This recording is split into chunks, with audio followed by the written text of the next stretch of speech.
Amém, filhos? Então vamos agora fechar nossos olhos, né? Nós vamos começar o nosso culto, né? Deus de Abraão, Deus de Isaac e Deus de Jacó. Todo mundo com a Bíblia na mão?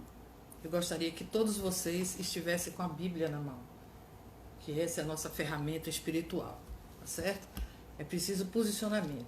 E uma coisa que é importante também antes de começar a oração, mesmo que você esteja em casa, mesmo que você esteja bem à vontade, na sua cama, na sua sala, tá?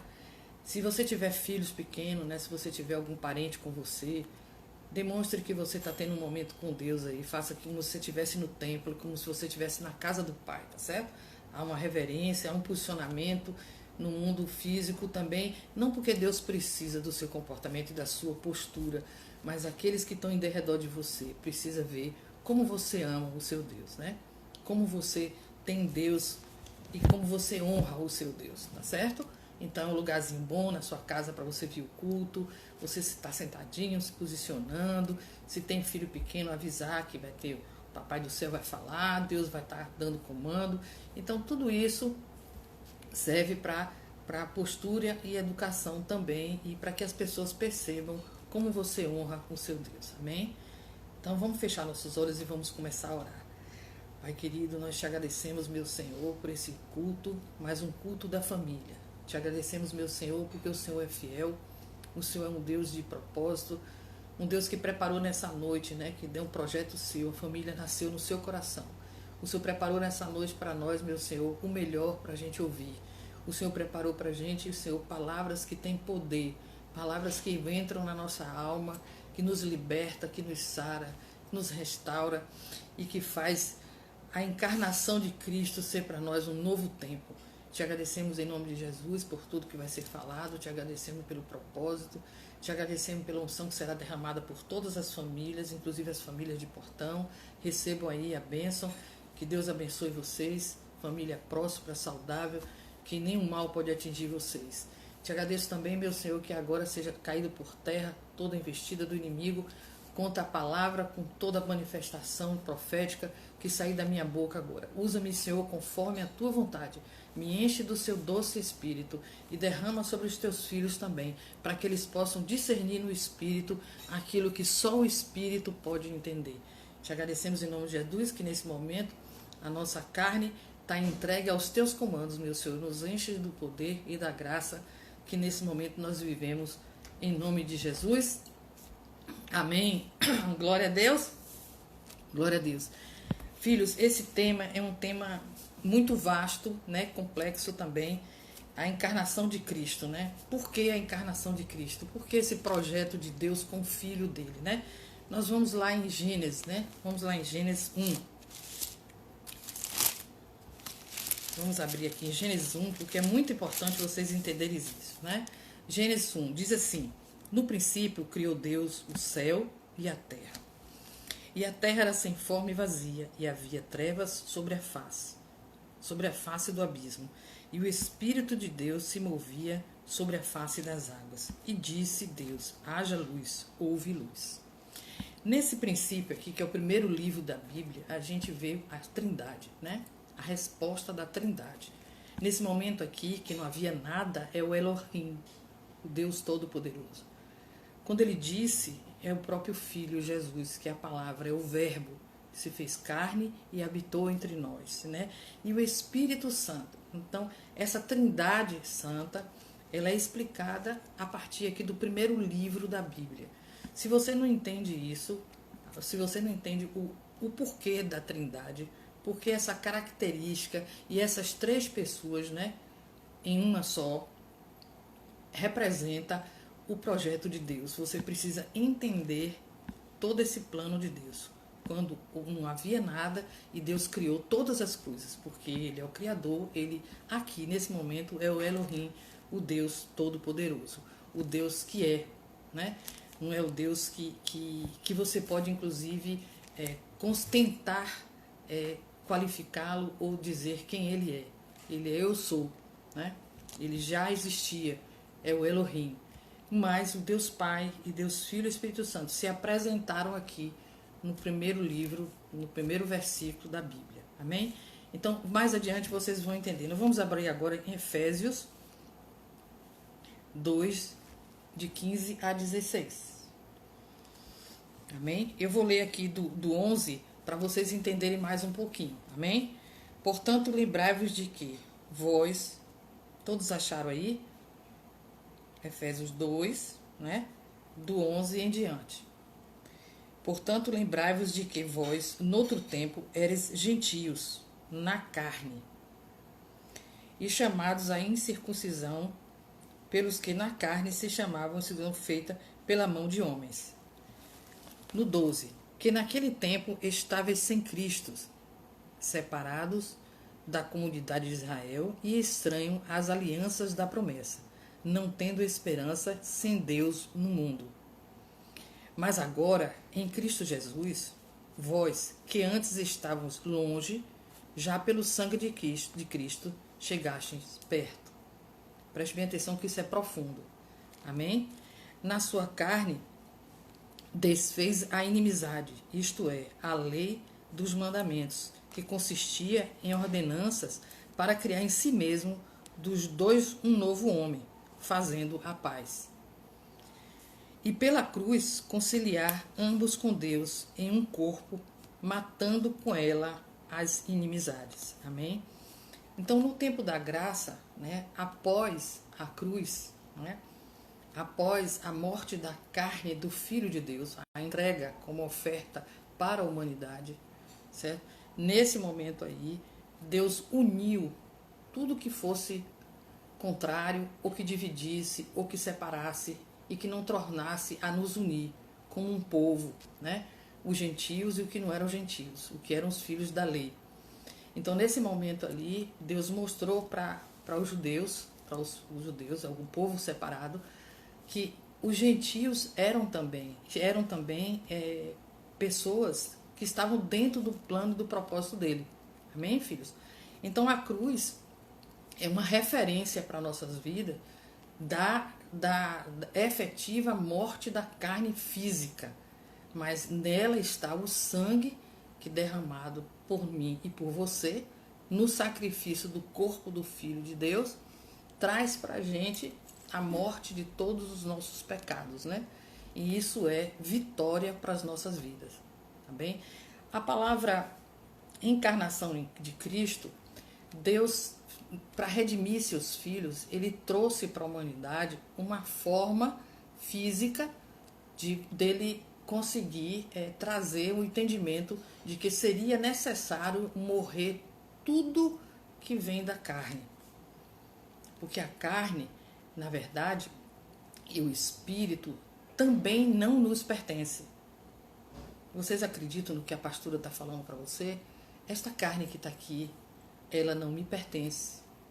Nem o espírito ao qual Deus dá para o Filho, para nós marcharmos como igreja, que é um outro corpo espiritual gerado pela morte do corpo físico.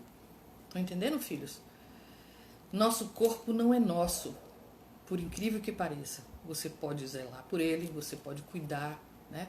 Você pode servir, inclusive, até de você, através do seu corpo, se você é uma pessoa que tem uma performance, se você é bonita, se você até servir de ferramentas para você conquistar aquilo que você quer. Infeliz, né? Seria se a pessoa não tivesse apenas a beleza física, mas o importante para Deus é a nossa beleza interior, né? Mas esse corpo, essa capa que nós temos, que nos protege, que reveste a gente, né? Que faz a gente andar nesse mundo, que faz a gente desfrutar os propósitos de Deus, que nos torna vasos do Senhor aqui na terra. Então, esse corpo, ele está concentrado simbolicamente como os prazeres ligados a tudo que a própria carne traz para a gente. E no mundo espiritual, ela tem que morrer. Por que ela tem que morrer? Porque os anseios da carne, segundo a palavra de Deus, né? Por isso que ele diz que teríamos que morrer para nascer novamente, ou seja, teríamos que matar tudo isso que consiste essa estrutura para a gente viver realmente o propósito da redenção que Deus tem para a humanidade, né? Ou seja, ele quis dizer que tudo que é nosso, que pertence ao mundo físico de mim, que é palpável, não minha alma e não meu espírito, porque nem você, nem quem dorme comigo, nem o filho, nem o melhor amigo me conhece. Você me conhece porque eu tenho cabelos pretos, porque eu tenho um olho grande, eu tenho características físicas visíveis, né? Então essas características físicas visíveis, elas desaparecem. Mas tem o principal disso tudo, que é o que isto carrega, o que isso coloca a gente no pódio, né? O que isso transforma, o que isso a gente camufla, o que isso a gente consegue disfarçar, com isso a gente consegue esconder o que nós somos, o que nós temos. Então, a morte de Jesus, né? O planejamento de Deus para a humanidade, de o filho dele vir como homem, que segundo a Bíblia seria o segundo homem, né? Que o primeiro homem foi Adão. Ele foi colocado como criação perfeita de Deus. E este homem, o que é que ele fez? Ele pecou. Então teria que vir o segundo homem representando a carne que seria entregue por Deus para a humanidade através do filho dele, para que na morte deste filho a gente resgatasse ou morresse todo o nosso pecado. E todo o pecado que é morto através desta carne está incluso também, não só o que a carne é capaz de fazer, como está incluso também o que nós podemos disfarçar com a carne. Amém, filhos? Estão entendendo o que a pastora está falando? Glória a Deus, por isso a gente fica aqui sozinha falando, parece que as pessoas não estão entendendo, mas bota a mãozinha aí, glória a Deus, a pastora está vindo aqui, né? As pessoas, Cláudia, oh, que bom, querida, filha, amada, Deus te abençoe.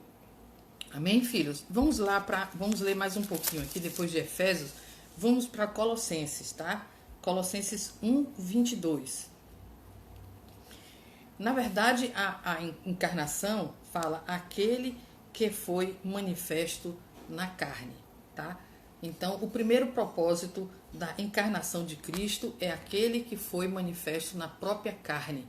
Aquilo que aconteceu na própria carne. Ele veio, plantou o evangelho, ele partiu, fez o propósito do Pai, escolheu os 12 apóstolos, né, os discípulos dele, mas ele sabia que ele teria que entregar a carne de forma física e teria que entregar a carne de forma espiritual no mundo espiritual. Essa entrega da carne acontece das duas formas, né? E Paulo fala muito bem lá em Romanos. Então, é importante que vocês entendam o que Deus quis fazer. Então, vamos lá em Colossenses, né, 1, 22. Diz assim: no corpo da sua carne, pela morte, para perante ele vos apresentar santos, irrepreensíveis e inculpáveis. Amém? Então, no corpo da sua carne, pela morte, para perante ele vos apresentar santos, irrepreensíveis e inculpáveis. Amém? Aqui é andando dignamente, né? Como é que é andarmos indignamente? A lembrança da encarnação de Jesus para mim e para você é lembrar sempre que quando nós matamos a nossa carne no nosso dia a dia, mais a encarnação de Cristo é uma vitória para nós. Você toma posse daquilo que Deus imprimiu como uma redenção para a sua vida, você ser redimido. Então, fazendo isso, você diz: hoje eu matei minha carne, ou seja, hoje eu não pequei numa área que minha carne estava forte, agindo contra a vontade de Deus. Então, a cada dia nós matamos nossa carne, ou seja, a cada dia nós glorificamos a Deus para estarmos presente dele, como está dizendo aqui, no corpo da sua carne, pela morte, para perante ele vos apresentar santos, irrepreensíveis e inculpáveis, né? Fazendo um parêntese aí, teve um momento numa das reuniões aí com o nosso ministério, que eu estava com um grupo da nossa igreja, e o Senhor me revelou uma coisa muito importante, né? Eu até falei para vocês sobre a questão da santificação. A santificação, ela não faz com que você seja legalista, nem que você faça separação de você com os outros, porque isso é o pódio do corpo, da carne. Isso traz o que? Glória para você e faz com que você se ache e o outro seja inferior a você. Então, é importante que vocês entendam isso, porque toda a natureza, porque às vezes a pessoa pensa que é pecado, fazer algumas coisas que a carne gosta, como guludice, glutonaria, né, que a Bíblia chama, né, pecado da prostituição e tudo. Mas o pecado muito maior é você não reconhecer que você precisa dessa encarnação de Cristo sendo manifesta todos os dias na sua vida, porque esta carne aqui, ela não serve para nada, inclusive o que ela precisa para ela viver. Então a gente tem que entender isso no mundo espiritual e nos tornarmos ricos em espírito, porque somos adoção e somos filhos e irmãos de Cristo em espírito, porque ele encerrou tudo com a própria carne dele quando ele pisou aqui na terra. Foi encerrado todo o ministério da carne quando ele esteve na profundeza da morte e se ressurgiu, né? Ressuscitou entre os mortos. Essa vitória que ele teve, nós também teremos pela fé, porque acreditamos que Deus está nesse plano para as nossas vidas. Ou seja, e filhos, para você entender isto que a pastora está dizendo, você tem que andar no Espírito. Amém? Então vamos lá em 1 Colossenses novamente para você entender. No corpo da sua carne, pela morte, para perante ele vos apresentar santos, irrepreensíveis e inculpáveis. Então esse é o nossa caminhada, né? Estarmos sempre morrendo a nossa carne dia após dia. Amém? Para a gente viver mais e mais as promessas em vitória em Cristo Jesus. Amém?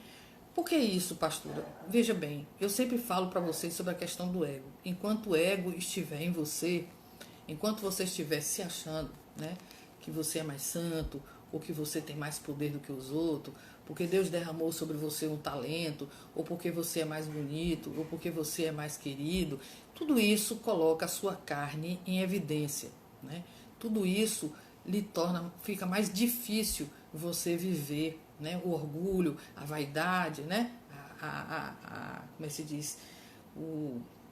Uma pessoa que se sente dominadora, né? Pessoa que acha que todo mundo tem que ser como ela pensa. Enfim, as características, né, da nossa natureza humana, né?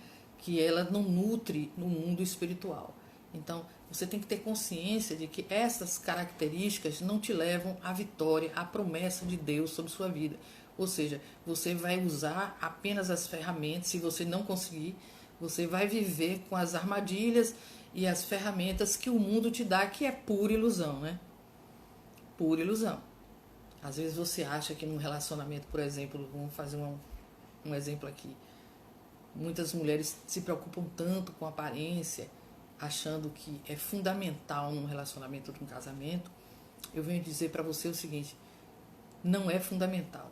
Fundamental é o alimento do espírito. As outras coisas vos serão acrescentadas, inclusive a sua beleza física. Ela passa a ter um sobrenatural, porque Deus é sobrenatural, entende? Então você consegue buscar a fonte certa, a água da vida eterna, que é realmente alimentar do Espírito, entender a encarnação de Cristo como um momento que Deus tocou a humanidade para dizer o que ela deveria fazer. O Senhor fez isso para nos ensinar. Então, esse processo de santificação e sermos inculpáveis e irrepreensíveis é um processo que você tem que caminhar no Espírito, a passos de morte da carne, ou seja, negação daquilo tudo que te faz orgulhoso, vaidoso, né? Presunçoso, mentiroso, ambicioso, né? Tudo isso te leva realmente a não viver as bênçãos que Deus tem para a sua vida. Não que Deus faça barganha com isso, mas que é importante que você entenda que você precisa morrer e nascer de novo, como se fosse uma encarnação do Espírito Santo em você, porque nós somos cristozinhos aqui na terra. E a encarnação que nós recebemos é o Espírito Santo em nós, para mover o corpo de Cristo, que é a igreja, resultado de morte de cruz, que é o corpo, que ele é o cabeça, e que toma conta da gente por causa do mover do Espírito Santo, que ele que nos move na consciência do pecado, da justiça e do juízo, e promove uma nova vida, inclusive de morrer para nascer de novo. Amém, filhos? Nós vamos em 1 Timóteo 3,16. Vamos ler aqui. Diz o seguinte, 1 Timóteo 3,16. Jorge, você poderia colocar para mim aí, para a gente estar lembrando? Glória a Deus. E sem dúvida alguma, grande é o mistério da piedade, né? Isso foi um ato de misericórdia, a reencarnação de Cristo, né, aqui na terra. Deus justificado no Espírito, visto dos anjos, pregado aos gentios, crido no mundo, recebido acima na glória. Amém? Foi exatamente o que o Filho de Deus veio fazer conosco aqui. Né? Nós vamos agora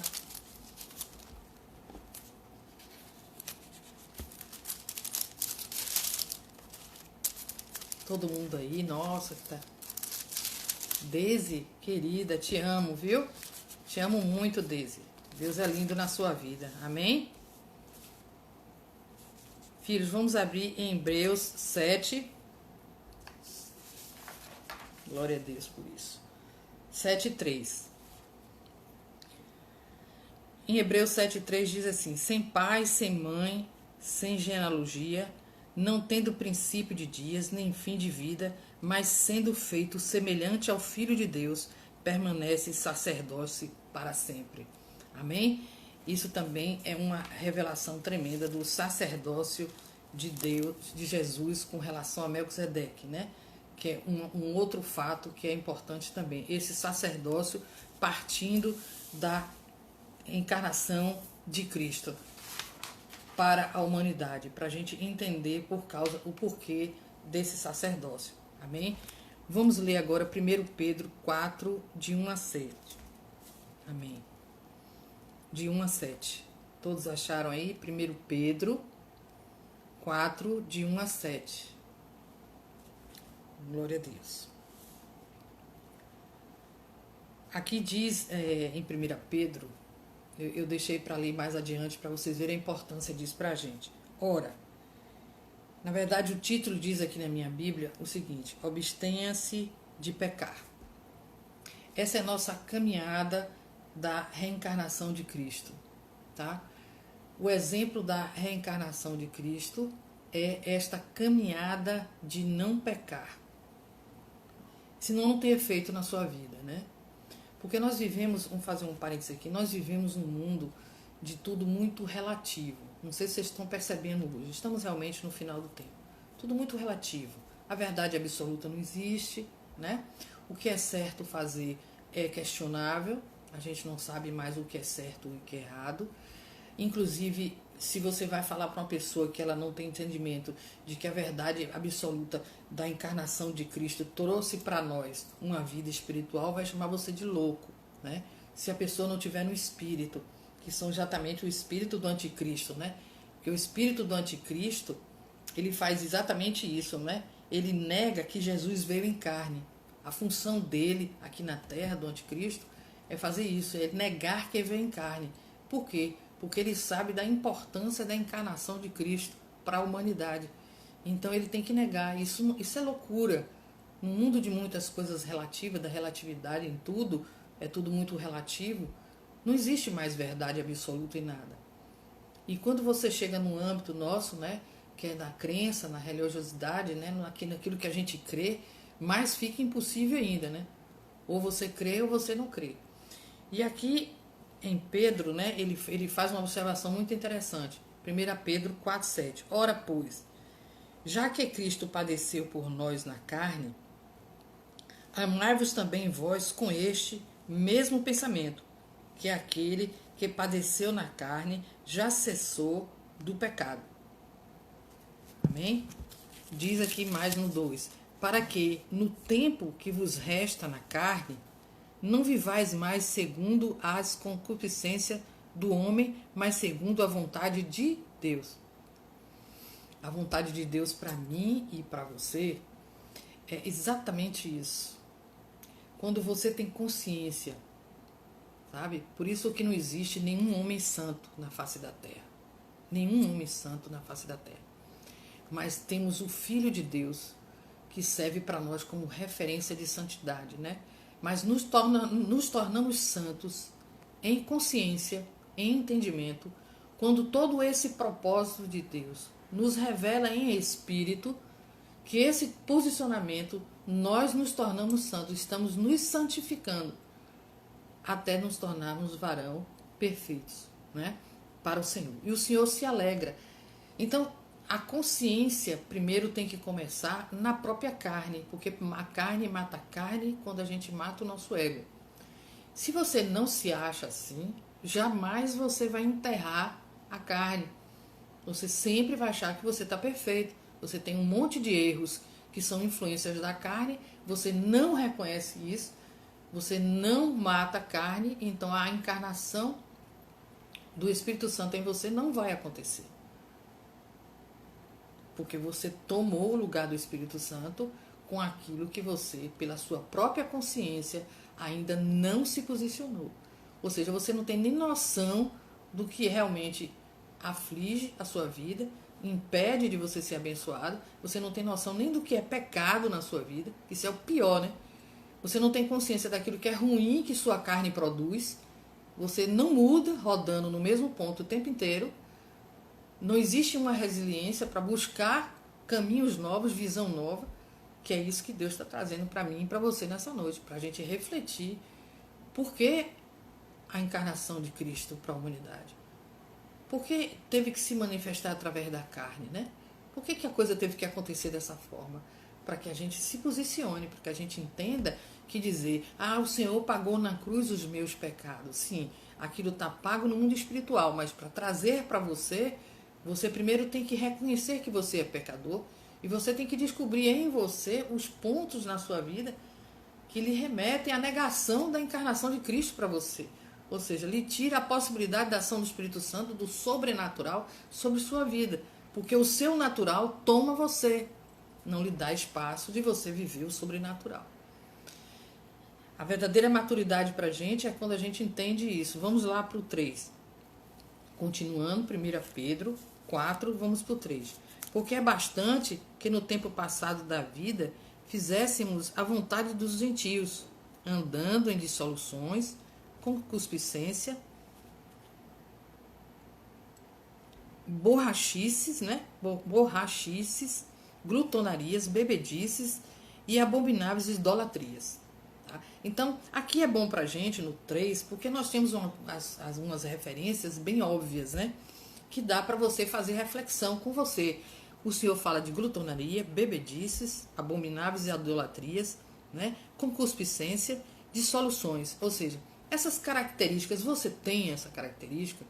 Você está vivendo isso na sua vida hoje? Você está pensando que ações de Deus é relativa? Não é bem assim? Nós temos um tempo de hoje que Deus já não pensa mais assim. Deus mudou. Deus está se adequando ao mundo ou o mundo tem que se adequar a Deus? Onde você está? Nas coisas relativas do mundo ou você está na posição que Deus quer? A Bíblia não muda não, meus amados. A Bíblia continua a mesma. O que Deus quer que você faça continua sendo até hoje. Foi no passado e continua sendo. Não busque argumentos para você saldar seu débito em pecado da carne com o Espírito que está disponível para você. É como se você dissesse assim, eu não preciso de tudo isso que você fez, Pai. Eu não preciso do reforço do seu Santo Espírito para eu matar a carne. Eu sozinha vou resolver. Você não vai conseguir. Nunca vai conseguir. Então, o primeiro ponto é você reconhecer de que você é pecador realmente e que você precisa de consertos. E você não precisa da relatividade que o mundo te apresenta. Daquilo que o mundo acha que está certo. Nós estamos vivendo um tempo, sabe? Aí você quando toma pé, daqui a pouco você está no bolo, né? Você está nos conceitos, daqui a pouco você está achando que é tudo relativo, que dá certo, não é bem assim, Deus não é mais tão rigoroso, de vez em quando ele tampa os olhos, ele não está vendo nada, entende? Dá para eu fazer um jeitinho aqui, Deus não viu, e a carne está ali forte, podre, te matando, porque a vida eterna só tem na perfeição de Deus. Mas não é bem assim não, nós estamos vivendo o tempo da graça. A graça é exatamente viver no espírito da promessa, viver na consciência do pecado, viver na consciência que temos que matar a carne, ela tem que ficar em último plano. E aí o potencial de Deus vem sobre sua vida, o sobrenatural vem sobre você, você vai brilhar, você vai alcançar a misericórdia de Deus, você vai viver a plenitude dos milagres da eternidade, você vai viver os milagres do momento agora, você vai viver a vida agora com a abundância de Deus em você. Lhe dá força, lhe dá esperança, lhe dá consolo. As adversidades vêm para você com aquela promessa que Deus disse: eu estou contigo, eu vou adiante de você, nada vai te atingir, porque eu não descanso, eu cuido de você, você é a menina dos meus olhos. Então vale a pena. Tudo que a carne implora, grita, pedindo para a gente se afastar de Deus, é exatamente o que o demônio quer para a sua vida. Tirar você dos propósitos de Deus. Aí se torna pecadinho, porque é um pecadinho, não tem problema nenhum. Nesse dia de Deus tampou o olho aqui, tampou o olho cá, não viu. E aí eu vou conseguir. E aí você fica se enganando. Você fica sustentando a carne. Não faça isso. Pare para refletir. Nós não estamos vivendo um tempo fácil. Não temos mais tempo para ficarmos ainda questionando se há uma verdade absoluta na palavra de Deus ou se não existe isso. Cuidado, meu irmão. Cuidado para não ser tarde. Porque uma coisa eu aprendi nesses últimos tempos agora, recentemente na minha vida. O Deus do futuro nos torna frágeis. Não somos nada, absolutamente nada.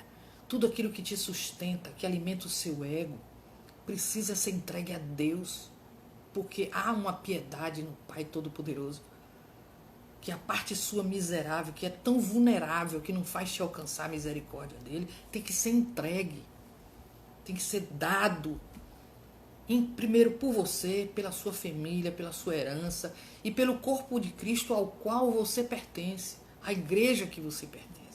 Você não pode ter comunhão com o corpo de Cristo quando você não foi um corpo que morreu para nascer de novo. É falso isso. Você está caminhando, pensa que está na direção do corpo de Cristo e você não está na direção do corpo de Cristo. Porque a direção do corpo de Cristo não é físico, não é movimento, não é oba-oba, não é engajamento, não é estar num grupo. Tem que nascer aqui essa entrega. Tem que sair do seu coração. Para você participar desta vida, desta ação da encarnação, que foi um propósito de Deus para a humanidade, e tem que chegar para a sua vida e para a minha vida.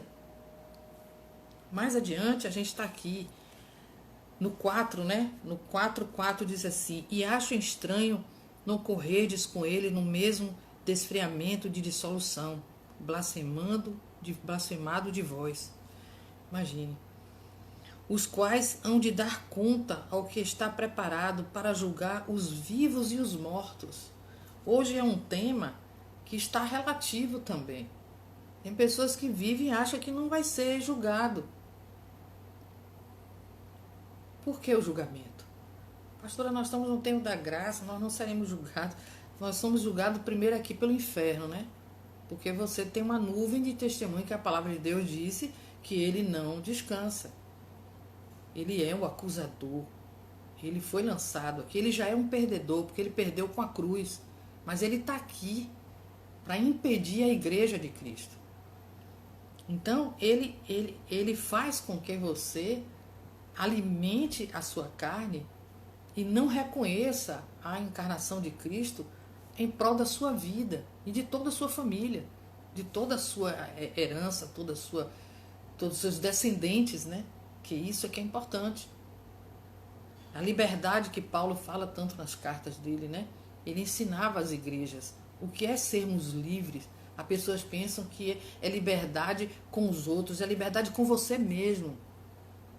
Você tem que se libertar de você mesmo. É você que te prende. É você que te entrega às algemas do diabo. Porque você não tomou consciência de que você vive em pecado. Porque o que é relativo, o que você acha que pode ser e não pode não ser, te prende ainda. Fica aprisionado, que nem os gentios. Se libertem, filhos. Saiam de onde vocês estão. Não tem mais tempo.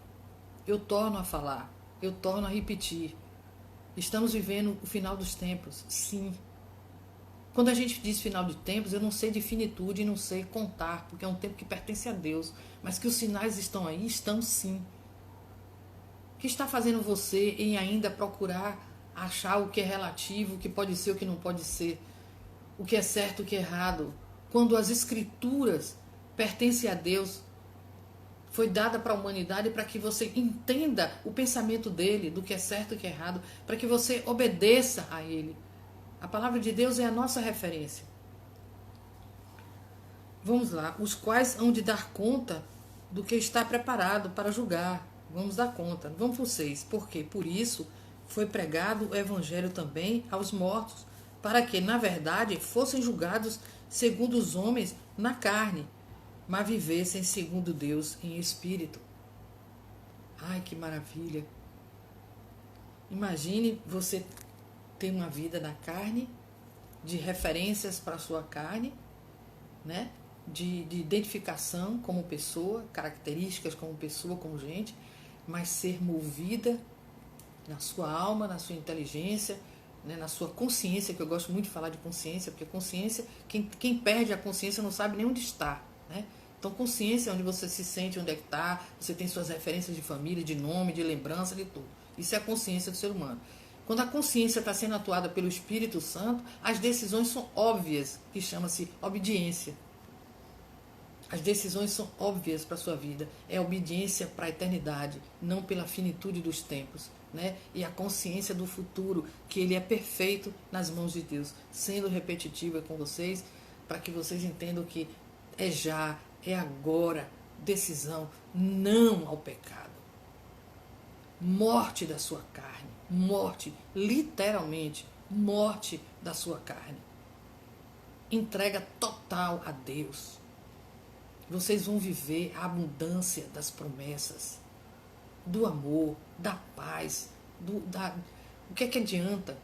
Né? Outro dia eu estava conversando com um cliente, ele muito rico, e depois que a gente estava conversando, ele me disse, Lucimar, eu sei que quando eu morrer, eu vou direto para o céu. Eu digo, verdade? Eu disse, verdade. Você sabe por quê? Eu dou todo mês doação para um hospital de crianças com problema de câncer, né? E isso me tranquiliza, isso me faz... eu tenho muita paz por causa disso, na questão de ir ou não ir para o inferno. Eu disse, interessante, né? Infelizes, então, serão aqueles que não poderão comprar dessa forma, em dinheiro, né? Pagar benefícios para a humanidade por causa do valor. Então, o que é que eu venho dizer para vocês aqui agora? Olha que confusão de entendimento, né? Como essa mente está sendo tomada pelo poder maligno, né? E descansa realmente, ancora nessa incerteza de tanta certeza maligna, porque isso não é nada certo para o reino de Deus. Se fosse assim, aqueles que não têm condição de ajudar, né? E por valores materiais, iriam para o inferno. Então não é verdade isso. Você pode ser milionário, rico, inclusive sem ter nem um centavo no bolso, quando a verdadeira paz chega no seu coração. Porque tem gente que está com dinheiro, próspero, e não tem paz. Quem é que tem essa paz? Quem é a verdadeira paz para as nossas vidas? É Jesus. Não tem outro nome sobre a face da terra. Não tem outra forma de você ter a verdadeira paz se não for através de Jesus. Amém, filhos? Vamos mais adiante. No 7º. E já está próximo o fim de todas as coisas, diz o Senhor. Portanto, sede sóbrios e vigiai em oração. Amém? Uma coisa que eu vou dar conselho a vocês também, nessa noite. A vigilância da oração é muito importante. No momento da oração, o mais importante não é o que a gente pede, mas é o que a gente recebe pelo diálogo com Deus. Mas o que a gente recebe não é o que nós pedimos, é o que nós recebemos da parte dele. Isso é que é importante. Porque muitas vezes você ora, você está ali aflito por uma causa pessoal sua, por uma situação que você está passando, mas Deus quer lhe dar não somente isso, a resolução do seu problema, Ele quer lhe dar muito mais para você. Então, o bom da oração e da vigilância da oração, não porque você vá barganhar isso, mas é porque você entra em sintonia com o que o Pai Celestial quer para você, com o seu paizinho quer para você, o que é melhor para você. Ouvir de quem sabe do seu amanhã na sua vida. E não de vãs colocações de carne com carne, que vira carniça, carne com carne. Mas carne com o Espírito de Deus, você alcança tudo que você precisa para a sua vida. Então busque conserto, busque restauro, busque a perfeição da encarnação de Cristo em vida aqui conosco, para trazer para a gente essa promessa, deixar o próprio corpo dele na cruz, exposto na frente de todo mundo ali. Há muitos propósitos, tanto no mundo espiritual quanto no mundo físico. Por que cruz? Por que tanta humilhação? Por que isso? Porque no momento que nós, em nossa cruz, colocamos o nosso corpo, há um tempo de muito desafio. Primeiro com sua parentela, muitas vezes até com seu casamento, com filho. Todo mundo acha você fraco, você não tem condição nenhuma de discernir as coisas, que você está com lavagem cerebral, que você está perdendo. Você é uma pobre coitada porque pensa nos miseráveis, nos mais sofridos na sociedade, porque você se dedica para aquelas pessoas, entende? É a mesma coisa. É uma cruz disfarçada, é uma cruz diferente, mas é a mesma coisa. Sofremos o mesmo problema. Mas eu venho te dizer que os propósitos de Deus, eles têm que ser cumpridos na sua vida, na minha vida, na vida da sua família. Porque isso é que é importante pra gente. Amém, igreja? Estão entendendo direitinho o que a pastora está falando? Não temos mais tempo. Corra para os braços do Senhor. Corra para essa vigilância em oração. Não para ouvir o que você quer ouvir de Deus, mas ouvir o que Deus tem para te dizer. Não se preocupe. Muitas vezes chegam para mim, pastora, a senhora fala tanto que Deus fala com você. Eu nunca ouvi Deus falar comigo. Sim, você não quer ouvir, né? Existem várias formas no mundo espiritual de Deus falar com você, sabia? Às vezes você liga o seu celular, tem uma mensagem lá que chegou para você de um irmão. Deus falou com você. Não existe palavra de Deus sem propósito. Você pode não dar importância, abrir seu celular. Já teve gente que chegou para mim, pastora, eu não aguento mais com tanto grupo dessa igreja. Claro, o diabo está vomitando as coisas de Deus. O grupo da igreja tem palavra para te alimentar. É resposta da sua oração. É porque você não quer ouvir. Você não quer prestar atenção no que Deus está falando com você. Você não linka o mundo espiritual, que você está na podridão da carne. Então você não enxerga. Porque o mau cheiro da carne não deixa nem você perceber que o Espírito Santo está falando com você. Nas mínimas coisas. E ele fala sim com os filhos. Deus fala sim. Respeite o que é santo, que é a palavra de Deus. Tenha respeito a isso. Se você quer sair do grupo, você não quer participar, isso é uma decisão sua. Viver no mau cheiro da carne. O importante é quem quer viver no Espírito, está ali, sendo manifesta. Deus tocou no seu coração, você bota uma palavra, com certeza vai ter uma alma que vai receber, que Deus está respondendo a oração de alguém. É preciosa a palavra de Deus nas nossas vidas. Não faça pouco caso. Amém? Então, no 7 diz, e já está próximo o fim de todas as coisas. Imagine, né? Aqui 1 Pedro falando, naquela época. Portanto, sede sóbrios, vigiai em oração. E tem pessoas que pensam que ficar em oração é estar o tempo inteiro no pé de Deus, né? O tempo inteiro no pé do Paizinho, me dê, me faça, me cure, me tire, me vá, e isso, e isso, e isso. E Deus já disse, as outras coisas vos serão acrescentadas. Então, filhos, você já tem a promessa da vitória. Você já tem o seu milagre resolvido. Tudo está resolvido segundo a vontade de Deus. Sabe o que é segundo a vontade de Deus? É porque está aqui. Às vezes você ouve uma pessoa dizer para você, a vontade de Deus é que é importante. Ore, minha irmã, mas a vontade de Deus é que é importante. Ou então você ficar assim, muito ironicamente falando, né? Senhor, você sabe, né? Eu estou querendo mais a sua vontade, mas no fundo, fundo, está querendo só a sua vontade.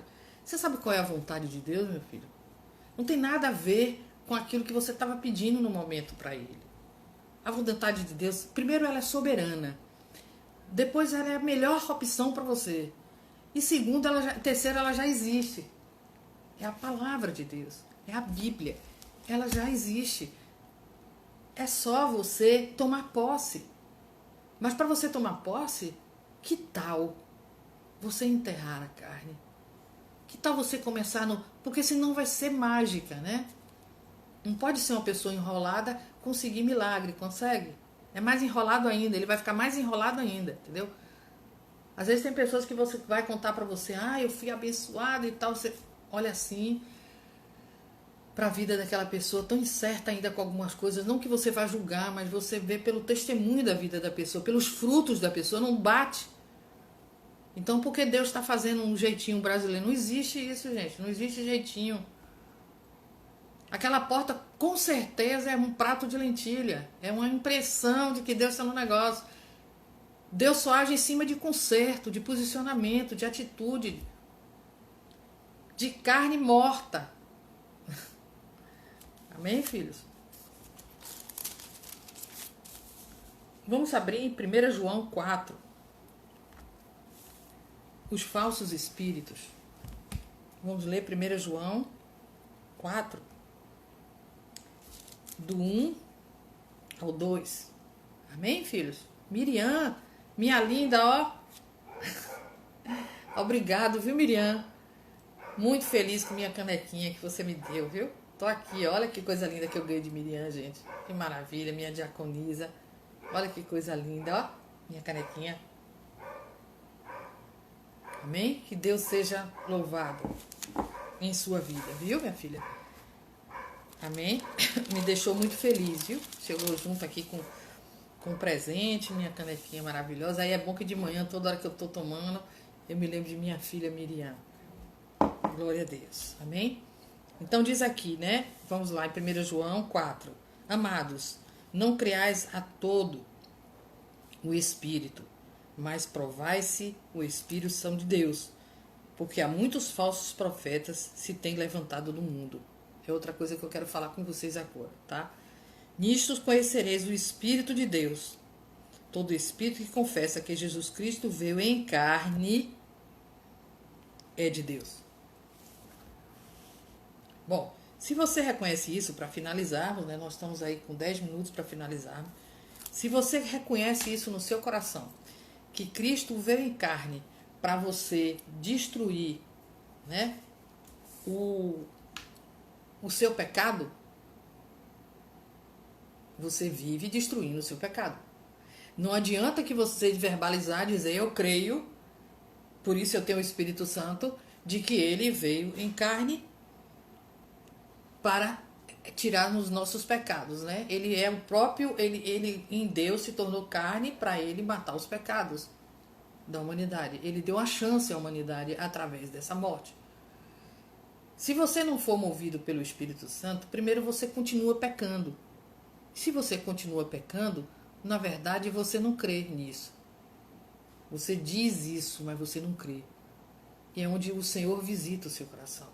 Se você alimenta o pecado, você é descrente, não crê na encarnação de Cristo em carne para a humanidade, que é o espírito do anticristo. Então aqui está dizendo, nisto conheceis o Espírito de Deus. Todo espírito que confessa que Jesus Cristo veio em carne é de Deus. Mas para você confessar isso, você tem o Espírito Santo de Deus, e quem confessa isso, na verdade, tem atitudes que são coerentes com isso. Não adianta você dizer que crê na encarnação de Cristo, nele ter vindo em carne, se você não tem isto para a sua vida. Isto é mero conhecimento, como você tem de qualquer assunto, mas você não vive isto. Então, viver isto é crer nisto, e isto passar a ser sua vida. a morte do pecado em você passa a ter vitória na sua vida. Porque, de fato, você para de pecar. Você é uma nova criatura. O pecado não existe mais para a sua vida. Então, aí você confessa. Você crê que ele veio em carne, o Deus veio em carne através do seu Filho, Jesus Cristo, para mim e para você. Para pagar todo o preço do nosso pecado. E aí nós ganhamos a vida eterna, né? E a plenitude da vida de hoje presente. Não é só depois, não. Porque tem gente que acha que o acerto do pecado é depois. Ainda diz assim, deixa eu viver, pastora. Depois eu vou para a igreja, eu vou aceitar Jesus. Como se assim, peco, entendeu? E aí, lá no fim, quando eu estiver morrendo, a misericórdia de Deus vai me buscar. Mas aí, coitado, foi um ressequido do Espírito Santo, né?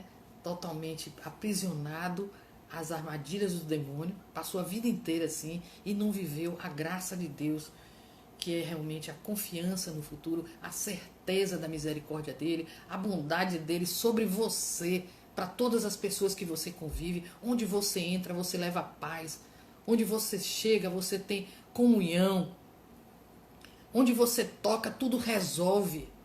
Você não é impedimento para ninguém, você não causa constrangimento, você não é criador de problemas, pelo contrário, você é uma ponte para muitos benefícios. A sua presença traz para as pessoas a certeza, ali está Deus com aquela pessoa. Então, a carne nesse momento foi entregue ao Senhor, juntamente com todo o sacrifício dele, por mim e por você. Amém, meus filhos queridos? Eu quero falar com vocês agora sobre uma coisa muito importante. Nós estamos no mês de agosto.